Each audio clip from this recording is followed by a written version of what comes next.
الأخ وليد يقول: شيخنا أنت ظاهر شيعي، ولكن الشيعة يقرؤون القرآن أم لا؟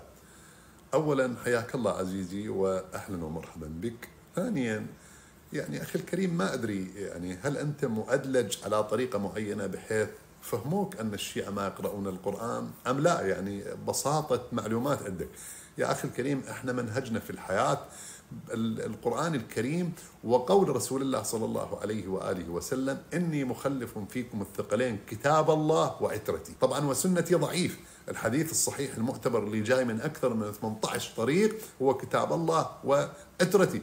فمنهجنا بالحياة قائم على عمودين وركيزتين: أولا كتاب الله القرآن الكريم، وعترة النبي صلى الله عليه وآله وسلم. فمن تقول لي يعني أنت تقرأ القرآن؟ يا أخي القرآن الركيزة الأعظم عندنا في الحياة وفي الدنيا والدين. يا أخي الكريم، تفضل تعال شوف مساجدنا، شوف دوراتنا، شوف فضائياتنا، شوف إعلامنا، شوف مراجعنا، شوف كتبنا. هذه المكتبات اللي تملأ الأرض كتب الشيعة فيها. القرآن هو سبيلنا وهو هدايتنا، وإلى جانب القرآن أهل البيت صلوات الله وسلامه عليهم: إني مخلف فيكم الثقلين.